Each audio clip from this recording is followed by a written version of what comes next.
Belarus के सदर Alexander Lukashenko की जानिब से सदर पाकिस्तान मुस्लिम लीग नून नवाज शरीफ और वज़ीर आज़म मोहम्मद शहबाज शरीफ के एजाज़ में अपने फार्म हाउस पर इशाइया। वज़ीर आला पंजाब मरियम नवाज शरीफ, नायब वज़ीर आज़म और वज़ीर ख़ारजा इसहाक़ डार की भी शिरकत।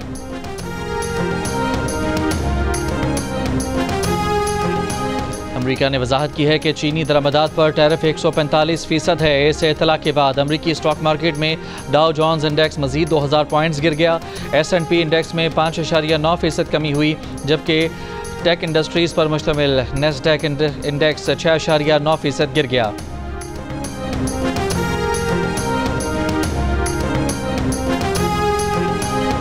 मुरीदके में GT रोड पर रावी रेयान यू टर्न के करीब कार और ट्रैक्टर ट्रॉली की टक्कर। हादसे में खातून और बच्चा जाम बहक, एक शख्स जख्मी।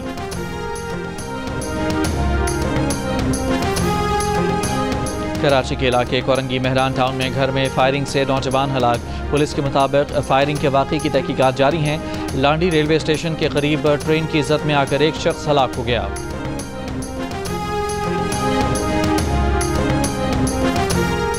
इसराइली फ़ौज के गज़ा पर हमले जारी, मज़ीद 21 फ़लस्तीनी शहीद।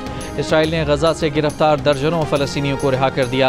रिहा होने वाले 10 फ़लस्तीनियों की हालत ख़राब, अस्पताल मुंतकिल। गज़ा पट्टी के फ़लस्तीनियों को शाम के शमाल में बसाने की तैयारियाँ शुरू।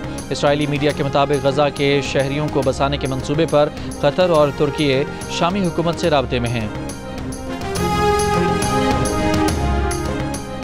न्यूयॉर्क में हेलीकॉप्टर दरिया हडसन में गिरकर तबाह। अमरीकी मीडिया के मुताबिक हादसे में 6 अफराद हलाक हुए।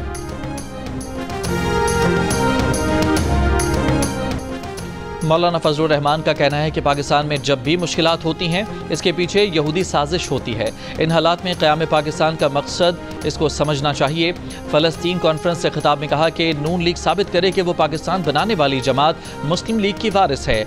मुफ्ती तकी उस्मानी बोले, इसराइल और इसके हामियों की मसनूआत का मुकम्मल बॉयकॉट करें। इसराइल के खिलाफ एहतजाज में किसी की जान और माल को नुकसान न पहुँचे। इसराइल और उसके हामियों की मसनूआत का बॉयकॉट पुरअमन तरीके से होना चाहिए।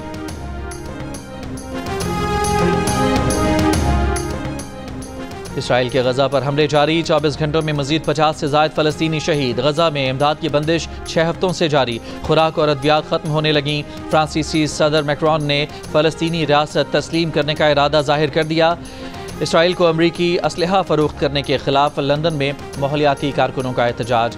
गज़ा खूनरेज़ी के तनाजुर में अमरीकी सफारत खाने के तालाब में सुर्ख रंग घोल दिया गया। अमरीकी सदर ट्रंप का गज़ा मुआहदे में पेशरफ्त का बयान, कहा यरगमालियों की वापसी करीब है। इसराइल और हमास दोनों से बातचीत कर रहे हैं। मुआहदा नहीं हुआ तो सूरत हाल पहले जैसी हो जाएगी।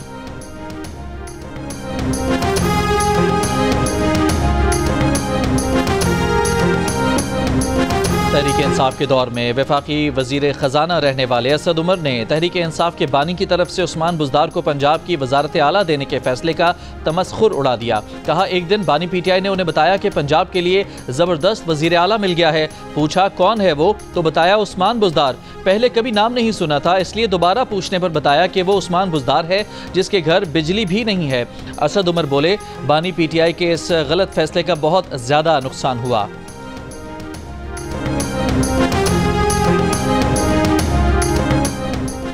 वज़ीर ममलिकत बराए रेलवे बिलाल अज़हर कियानी का कहना है कि 10 अप्रैल 2022 को सिलेक्टेड वज़ीर आज़म को तहरीक अदम एतमाद के ज़रिए घर भेजा गया।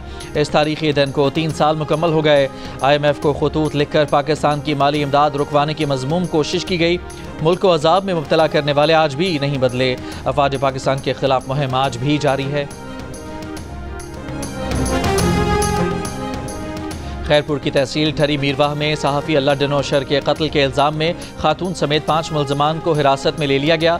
SSP का कहना है कि इब्तदाई तफ्तीश में सहाफ़ी के कत्ल में खातून समेत 5 मुल्ज़मान के मुलविस होने के शवाहिद मिले हैं। मज़ीद तफ्तीश के बाद मुकदमा दर्ज किया जाएगा। सिंध को दहशतगर्दी, मनशियात और दीगर जराइम से पाक करने के लिए इक़दामात को मज़ीद बेहतर किया जाएगा। वज़ीर आला सिंध मुराद अली शाह की ज़ेर सदारत एपेक्स कमेटी के इजलास में शुरका का आज़म। वज़ीर आला सिंध की निजी गाड़ियों पर सिविल ड्रेस में गार्ड्स के खिलाफ कार्रवाई तेज़ करने की हिदायत। वज़ीर आला सिंध ने कहा कि सिंध हुकूमत की मौसर पॉलिसी के बायस दहशतगर्दी को कंट्रोल किया गया। कराची समेत सिंध भर में दहशतगर्दी, मनशियात और दीगर जराइम के खिलाफ इंटेलिजेंस बेस्ड ऑपरेशन जारी हैं, जिससे शहरियों को कोई परेशानी नहीं।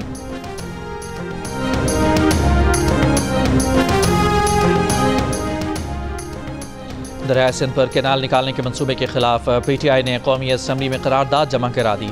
मामले के हल के लिए 15 रोज़ में मुश्तरका मुफादात कौंसिल का इजलास बुलाने का मुतालबा। करारदाद में कहा गया है कि कैनाल की तामीर से मुताल्लिक़ सिंध के तहफ़्फ़ुज़ात दूर किए जाएँ। चोलिस्तान कैनाल मंसूबे पर मुश्तरका मुफादात कौंसिल की मंजूरी तक काम रोका जाए। 60 रोज़ के अंदर इरसा अथॉरिटी की जानिब से जारी करदा पानी की दस्तियाबी सर्टिफिकेट पर गैर जानिबदाराना ऑडिट कराया जाए। करारदाद स्पीकर ऑफिस में PTI की पार्लिमानी लीडर जरताज गुल, अली मोहम्मद खान और अहमद चट्ठा ने जमा कराई।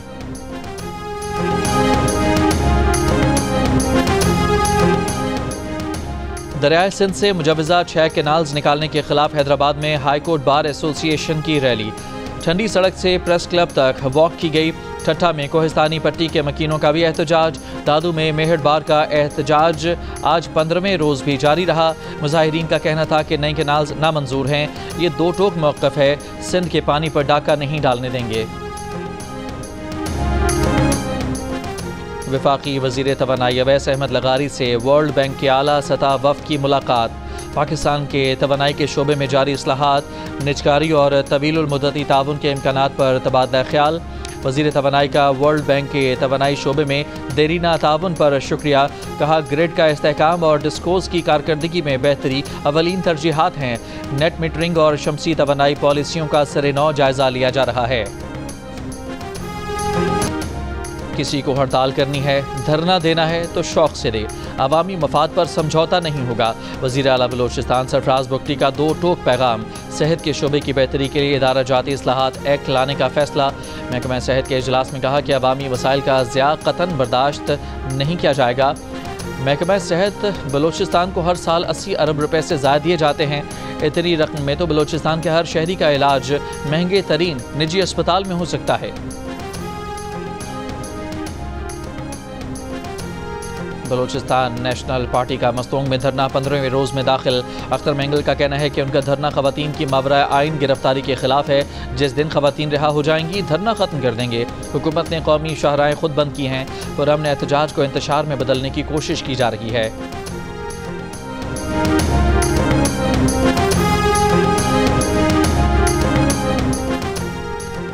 अख्तर मेंगल दहशतगर्दों की सरपरस्ती कर रहे हैं। बलोचिस्तान के वज़ीर आबपाशी सादिक इमरानी की दीगर सूबाई वज़रा के हमरा कोयटा में मीडिया से गुफ्तगू। कहा अख्तर मेंगल ने बतौर वज़ीर आला यहाँ रुकन कौमी असम्बली कोई तरक्याती काम नहीं कराए। अख्तर मेंगल ने इस्तीफ़ा दिया है। उन्हें चैलेंज है कि इलेक्शन में आ जाएं, पीपल्स पार्टी जीत कर दिखाएगी।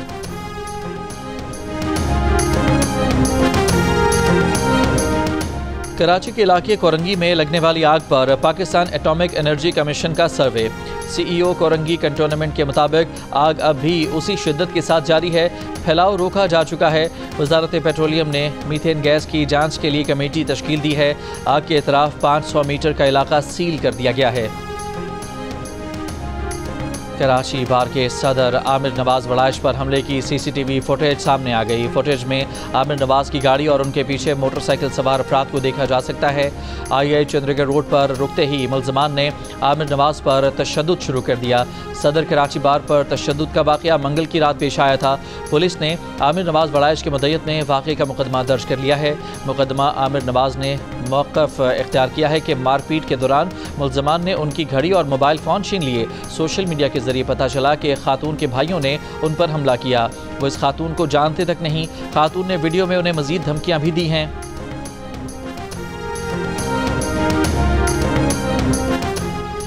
वैसाखी मेले में शिरकत के लिए भारत से सिख यात्रियों की बड़ी तादाद वाहगा बॉर्डर से पाकिस्तान पहुंच गई। मेले की मरकजी तकरीब 14 अप्रैल को गुरुद्वारा जन्म स्थान ननकाना साहब में होगी। वज़ीर आला पंजाब मरियम नवाज़ की हिदायत पर इस साल यात्रियों के वीज़ों की तादाद 3000 से बढ़ाकर 6751 की गई है। वज़ीर अक़लियती अमूर पंजाब रमेश सिंह अरोड़ा ने कहा कि पाकिस्तान और भारत को दूरियां ख़त्म करके भाईचारे को फ़रोग़ देना होगा। ट्रंप ने टैरिफ लगाया, दुनिया की स्टॉक मार्केट्स गिर गईं। टैरिफ में 90 दिन के वक्फे का ऐलान किया, स्टॉक मार्केट्स ऊपर चली गईं। अमरीकी डेमोक्रेट सेनेटर्स ने डोनाल्ड ट्रंप को शक के कटहरे में खड़ा कर दिया। इल्ज़ामात लगा दिए, सवाल उठा दिए कि कहीं ट्रंप के हामियों, साथियों और इलेक्शन मुहिम में चंदा देने वालों ने माल तो नहीं बनाया, पैसे से पैसा तो नहीं खींचा, कहीं डोनाल्ड ट्रंप ने अपने बंदों को खुफिया फ़ायदा पहुंचाने के लिए स्टॉक मार्केट्स को रगड़ा तो नहीं लगाया। डेमोक्रेट सेनेटर्स ने टैरिफ को स्टॉक मार्केट से मुनाफा कमाने का खेल करार दे दिया। ट्रंप के करीबी साथियों पर करप्शन से पैसा बनाने का इल्ज़ाम लगा दिया। कांग्रेस से तहकीकात का मुतालबा कर दिया।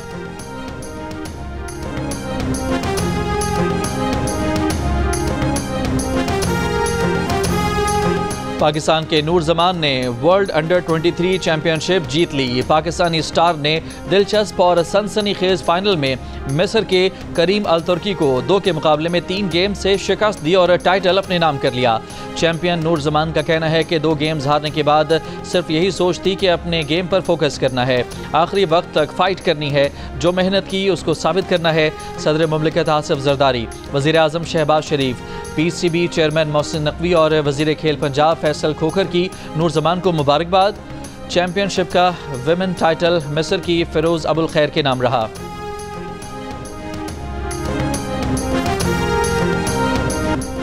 और ICC women's world cup qualifier में आज पाकिस्तान का मुकाबला स्कॉटलैंड से और आयरलैंड का मुकाबला वेस्ट इंडीज़ से होगा।